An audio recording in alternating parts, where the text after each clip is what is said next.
Next, on The Kirky B Show, guitarist Kat Dyson. Hey, it's Kirky B with the Kirky B Show. I'm here with the one and only Kat Dyson. What And I'm is here up? with the rhythm master, Kirky B. Beep, beep, beep, beep. Yeah. For those who don't know, Kat is an amazing guitar player, singer, songwriter, producer, um, just overall amazing human being. I've known her for quite a while, and man, she could rock, she could funk, she's got it all. Her tones are incredible. Her guitars are incredible. Her playing is incredible. She's just an incredible person, and I'm here to interview her today. Welcome, Kat. How are Oh, you? thank you for the invite. I'm glad to be in Kirky B's house. Oh, And you know. all those things are true of you as well. For people that don't know, he is all that. But I want to dive right in with you because you have played with the greats of the greats, not only in this country, but also in Italy with a well-known recording artist, Zucchero. Yes.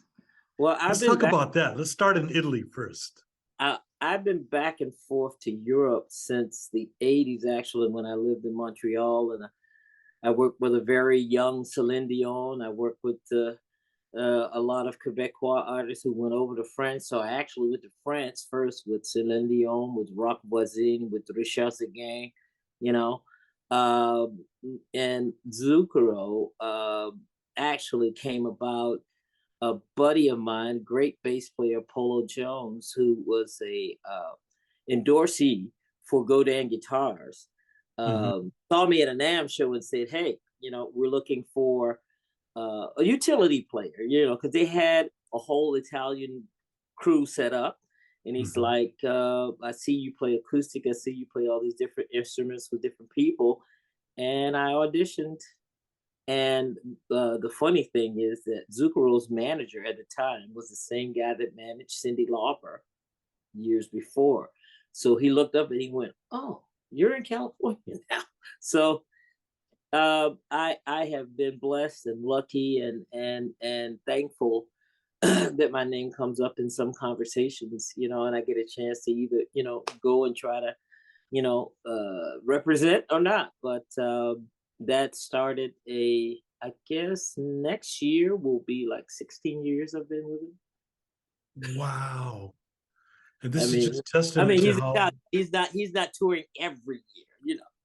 I gotta but take when he time, does, take his mwah, time, take time to have some nice food, some wine, write some songs, do some tunes, and then go back out on the road. have toured with Italians before. I know that food and vino come first before the music.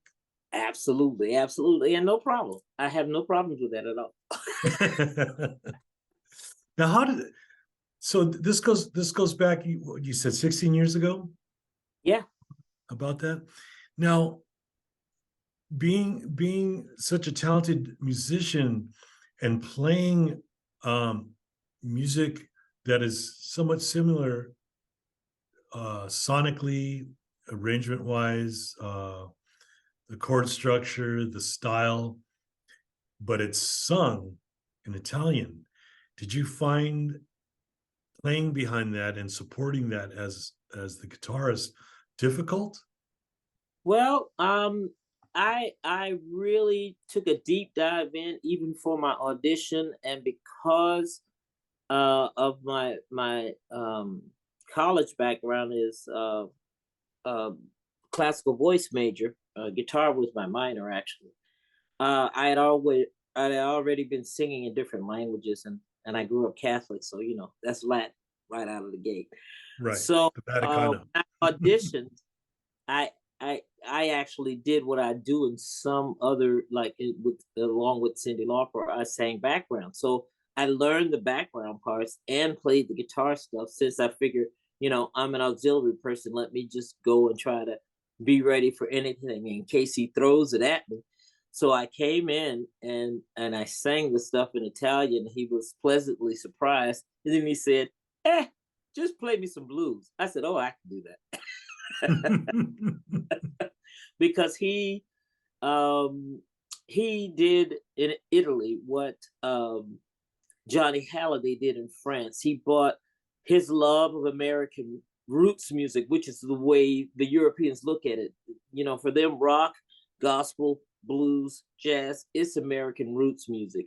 He took it over to the Italian people stylistically and then put lyrics in it that, you know, fit the times and his feelings and his songwriting style. So with him, I've done over the years, we've done so many different styles. He got into a Tex-Mex thing. He was into a funk thing for a while. Then we went kind of heavy rock, and then he went back to his little hometown of Reggio Emilia and did an album called Chocabec, which was very orchestral, very acoustic, you know. And then he went down to Havana and did La Session Havana and did all these songs of his and some of theirs with Cuban artists in Spanish. Wow. And made our band. Our band was like 13, 14 people. Plus he went to the real Copacabana and got horn players, percussionists, and dancers from the real club and brought them to Europe, and we went on tour with them. So he's bringing as many styles that aren't really heard a lot in Italy, and you know, putting, of course, his lyrical and his melodic spin on it. And it's been always challenging, always interesting, keeps me on my toes, and it's a fun gig to do. Did you have any opportunity to get to record on any of these records that you mentioned, or others that are out there? He is very, how can I put this? He's very intentional with his studio records and with his live records. When he comes into LA, and he does come into LA because he works with Don Was, he wants to use studio cats. He'll invite me to come down and say, hey, I wrote this, you like it. But he wants to keep both bands separate, because then when we do it live, he wants a different spin, a different take. So I never played on any of the studio records, but I've been on, you know, several live records that he's put out, double CDs and things like that. So Right. he tries to keep it separate, which, you know, that's his. Don Was would come to me and go, I want you on the record, but he wants studio guys, you know, that's totally they want understandable. big names, and I'm not the big name studio cat in LA. There's a million of people that I highly respect who, you know, who do exactly that. So, you know, it's fine. Yeah, and there's definitely a freedom to being the musician that gets to play after the fact. Like, you know, it's just, I was always really envious of those that got to take it further.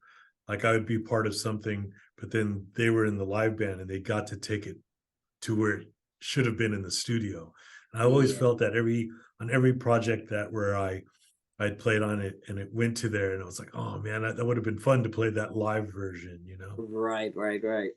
Well, you know, and then, you know, there's always versions. There's always flipping it, and we're always throwing little things in and changing things. So yeah, you know, there is that. Even though, you know, I mean, some of the songs and the cats that have played on it are just, you know, masters at their craft. So it is an honor and a privilege, you know, to try to, you know, translate that to the audience, and you know, Absolutely. I hope none of them are mad at me. Oh no, you are highly loved and respected. Are you kidding me? But where did you when did you first start playing guitar? Where did you grow up, and who were your influences coming up? I grew up in Virginia, in a rural area outside of Norfolk, Virginia. And, you know, I grew up just like every little kid, looking and listening to the radio, watching TV. And, you know, but as a little Southern girl, made to take piano lessons, which I kind of hated because we didn't have a piano, and I had to take the lessons and practice at the teacher's house. Oh no. So you couldn't make no mistakes. You couldn't do nothing. I was like, oh, this is miserable. And then little boys in my neighborhood started getting guitars for Christmas. I'm like, Mom, get a guitar.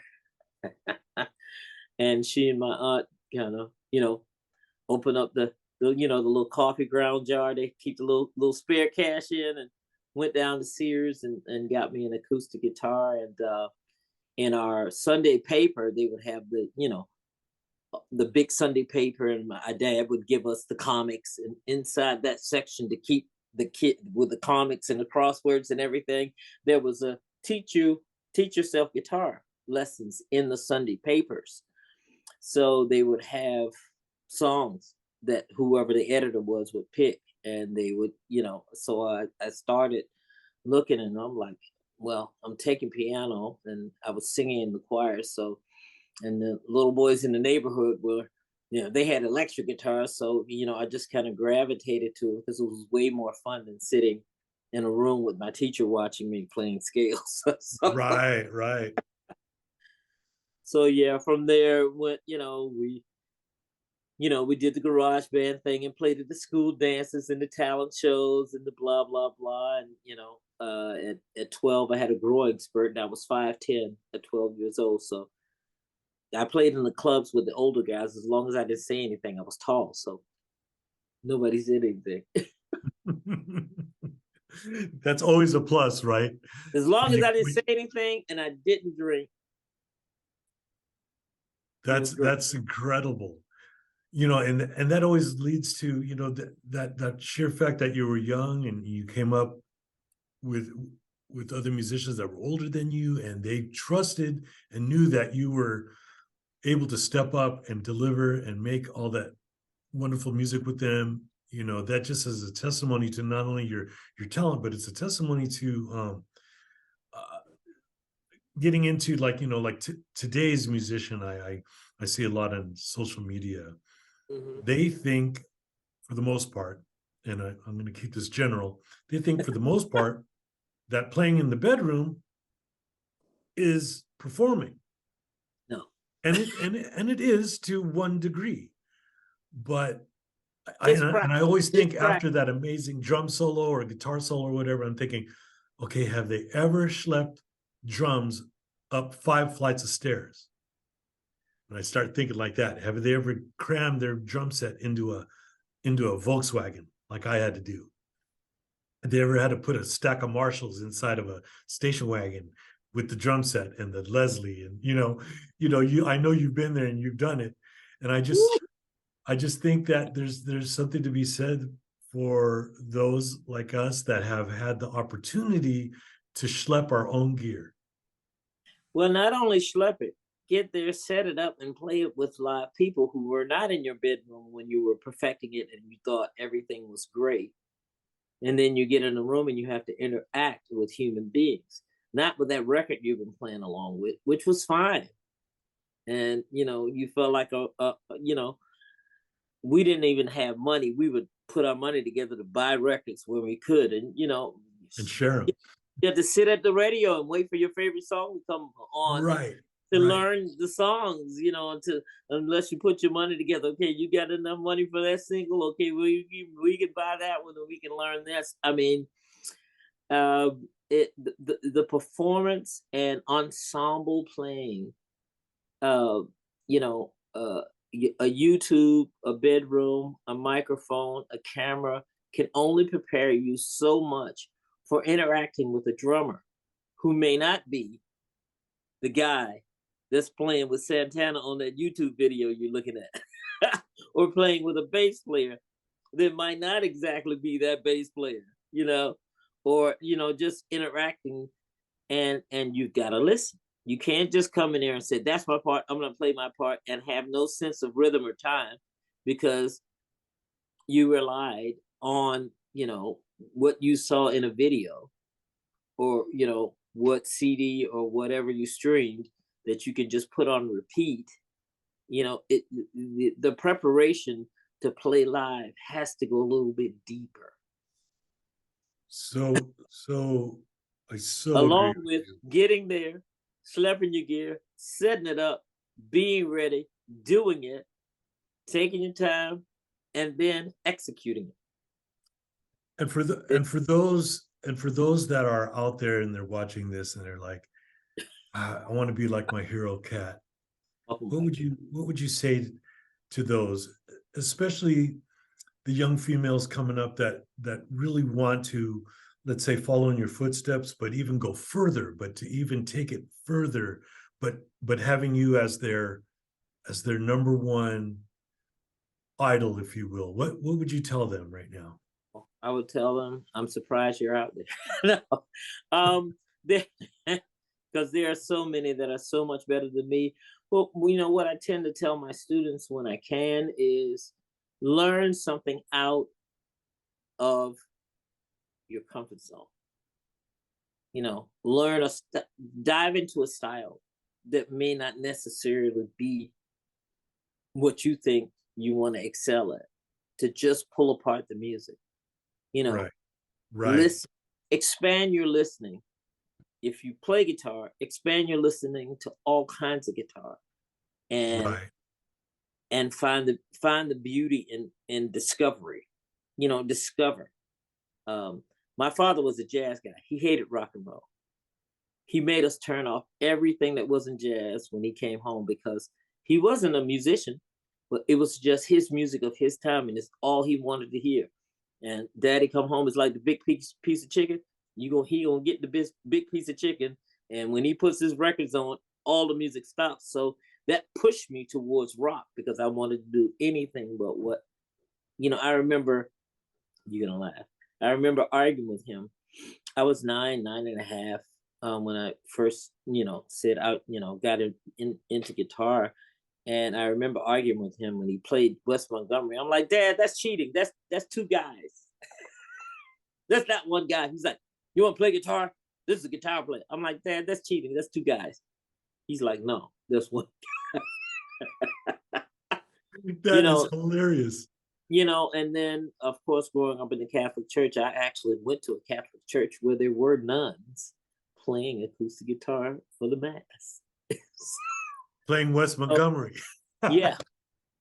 So I saw that, and then my mother went out and bought an Odetta album, because she says, if you want to do this, I want you to see someone that looks like you doing this. So she went out and got the Odetta record, where she, you know, I think it was live at Carnegie Hall or one of those records. And years later, I actually met Odetta, and she became my living muse. I got to hang with her, speak with her, you know, just see how she did what she did, and we became very close. So, you know, Wow, you never that's know, incredible. you know. But I just left myself open to expansion. And, you know, my father loved Brazil 66. So, you know, I started listening to Brazilian music, and then the way the guitar interacts in that. And then when the Chick Corea thing came around, oh my God, you know, and Al Di Meola. So I Yeah. always, even though I'm a African American growing up in the South, I should just be listening to R&B. I listen to everything and absorb anything and everything that grabbed my ears. And I went, oh, I like that. I mean, I went to university at Norfolk State University along with the Wooten brothers, uh, um, Victor Wooten's brothers, Roy and Reggie. And we studied under Spike Lee's aunt, Consuela Lee Moorhead, Bill Lee's sister. And she was my piano teacher, and my piano was so terrible. She says, bring your guitar to the piano lesson. But what she showed me in harmonies and harmonization and chordal structure, and how pianists approach it, I tried to apply it to guitar, and she expanded my ears like, Wow. because a lot of the bands that I played in when I was young, we didn't have keyboard players. So all of that, we had two guitar players. So all that tower power, I was playing the organ parts. I was doing all that percussive stuff that the organ, all the keyboard stuff that, you know, I was playing rhythm guitar. But if there was keyboard stuff, I would learn the guitar rhythm stuff and the keyboard stuff. I was already doing it as a kid, but once I got to college, then it put a name on everything. It you know, Right. it fine-tuned everything, and I was able to see it, write it, know it, you know, see how it theorized and what the people were thinking. Like that chordal break in Inside My Love, the Minnie Riperton thing. I think that's is that George Duke or Herbie Hancock. Oh my God. That blah blah blah blah down low, father to play that. And you know, I took it to Consuelo. I'm like, I got to play this song with this band, but I can't figure it out. She's like, oh, that's easy. Now she just sat right down. She heard it once and just. Wow. So you were trained by one of the best, it seems. So, I just try to be a sponge, you know. So what I would say to any male, female, any young person that's playing guitar, even though you might be drawn to Eddie Van Halen, even though you might be drawn, look deeper into their story, because 9 times out of 10, they play a whole lot of different stuff. A lot of those Right, guys are right. trained. A lot of those guys play country. A lot of those guys, hey, the Stones will tell you all day, we were just trying to play the blues. We were listening to this. Find out who they were listening to. Most times, as you search for your voice, you listen to all the voices around you, just like a kid learning the language. Right. You get a vocabulary, build your vocabulary from styles that you may not, you may not gravitate to, but Right. you know. Now you mentioned a band that I got to use that as the jumping off point. You had said the band Tower Power. Oh, That leads me to you playing with the great Sheila E. and Prince. oh my gosh, yeah. Let's talk about that, because man, when I saw you play with both of them, both individually and together, I was blown away. And you were in that period of time in the band with some wonderful players, and I always wanted to ask you, what was that like as a fan? Well, the genesis of it came actually as a fan, and here we go back to the NAMM show. The NAMM show has been marginalized as of late, but you meet some people, and you catch a vibe, and you feel each other's energy. And I was at a NAMM show, myself and Rhonda Smith, again for Good Dan Guitars, and Sheila's walking down the aisle, and I had been watching her for years with Prince, and I just introduced myself to her, and she was, on her way going somewhere, and she was cordial, but she was busy. And then we ended up at the German part of the NAMM show, which is the Mesa, Right. and she was there as well. Now the German one is way more intimate and it's different. And Right. I looked up, and she was in the room for our demonstration with me and Rhonda. It was me and Rhonda and a DAT tape that had drums on it. And we were just jamming. And then she went, did I meet you at the game? And, it came from there. And, Jennifer Batten was next door doing something else so we all end up meeting, at these trade shows. And she said, hey, I got this project that, Sony Records wants me to do, with female musicians. I called Wendy and Lisa, I called Michelle and Digicello, and what are you and Rhonda doing? So, we sent her a promo kit of both of us and things we'd done individually and together. And oh, my dog is going crazy. Shut up, Shaq. He's growling at somebody outside. And we sent it to her, and weeks later, she's like, Prince just fired his whole band, and he's looking to reform, and he wants female musicians. So I sent your package to him. And we were both like this. Wow, that's great. We were like, our mouths were open, and she was supposed to join us, but things turned around. I think she had a health issue or something, like she had toured in Japan, and she got really sick. And so Rhonda went first, then I went, and he was working on, working on all of his stuff that he did as Symbol, because Warner's had just stopped him from using his name and all Right. of the stuff. It was quite something. It was Sheila that sent me there.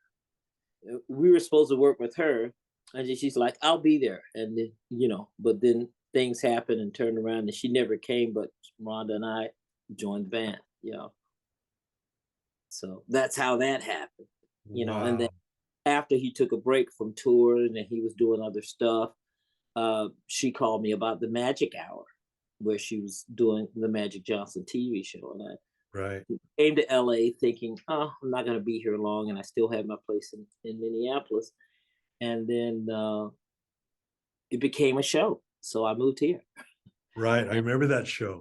yeah, I started working with her. And then from that show, I did Wayne Brady with Peter Michael. And then I did uh, the Donnie and Marie show. Got a chance to do a few TV shows once I moved here. So yeah, Sheila was, in the center of all of that happening. And I was Right. still on contract with Cyndi Lauper. So when I auditioned for Prince, I had to talk to Cindy because I was like, I'm getting ready to do this. And she's like, I just got married. I'm getting ready to have a baby. So it's all good. So I'm with Prince and I'm hearing through the grapevine, we heard you quit Cyndi Lauper for Prince. And I'm like, huh? And I look up and Cindy's opening for Tina Turner, pregnant. And somehow they got me, people were asking, hey, where's Kat? She's like, she's with Prince. And I'm like, but Cindy and Prince like each other. What are y'all talking about? That's how rumors start. Of course. Wow. That's, just those three alone, Sheila E., Prince, Zucchero, we're done. You know what I mean? But you went on to do TV shows, and where can we hear you on? Cindy got me seen. Cyndi Lauper got me seen.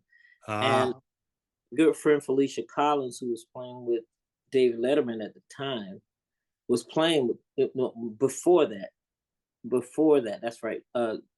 Felicia Collins was playing with Cindy, and then David Letterman called her, and she said, "Hey, I got to leave this gig, but Cindy's auditioning." And I was still married and living in Montreal, so I went down to New York and auditioned for her. Phoebe Snow was at the audition, and I think Phoebe being there, telling Cindy, "I like that," because she auditioned 30 girls, wow. and I think Phoebe and I became friends after that, and I think she kind of helped me. That's But incredible.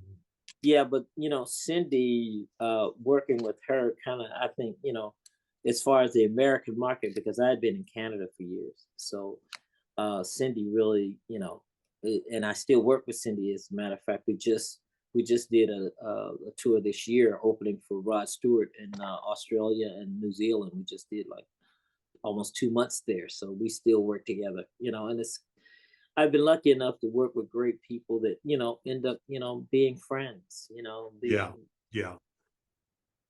Now, getting good friendships in there. And I'm so lucky. right. And as we're wrapping up, I just I wanted to ask you, like, we just got through with this whole crazy pandemic, and it really pulled the rug out from all of us musicians. Now we're starting to find our way back. Where do you see all of us going in the next 3 to 5 years? Because Well, I feel like it's brand new again. yeah, but the thing is, the things and the projects that we jumped into during the pandemic, and one that I jumped in with you without me being in the room with you, is Bella Brown and the Jealous Lovers. And I think the relationships that we had kind of fortified and forged themselves. And it is brand new. And, I got a chance to do, that project with some of my best people, even though we weren't in the room. We just wanted to make music the way we can. So we're finding new ways to get together. And I'm getting reach outs now from fabulous artists like Georgia Ann Muldrow, who just sent me a track to do, and Yazara, who sang background for Lenny Kravitz and for Erica Badu. I just worked on one of her records, and Desi DeLoro. And I put a band together with myself. Well, we put a band together during the pandemic of Nikki Glaspie, Sput, Seawright, and Xavier.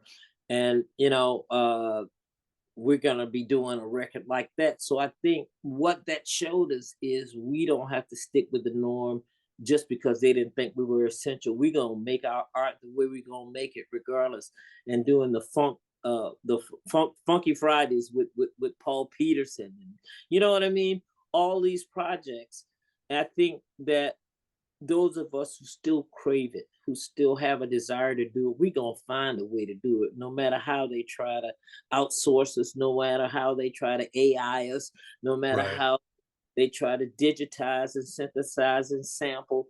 People still want to see and feel the vibrations of people actually expressing music in front of them. That's what I found with Absolutely. Zucchero. I mean, no matter where we go, people want that. You know, they don't want to scream. They want to see you. They want to feel Absolutely. people, you know. And Kat, we always want to see you and we always want to hear you.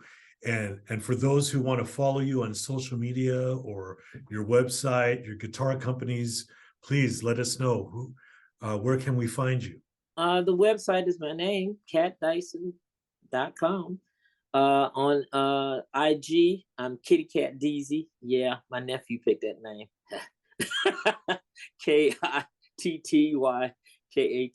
KITTYKATDEEZY. Kitty Cat Deezy on Instagram.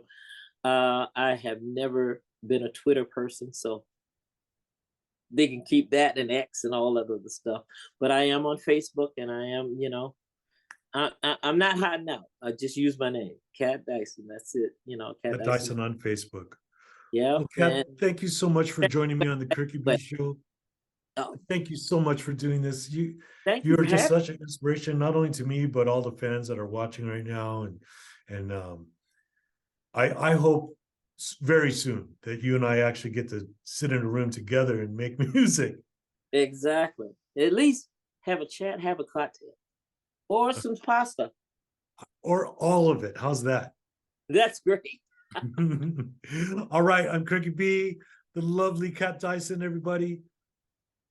Thank Peace you. out. Love you. Love you more.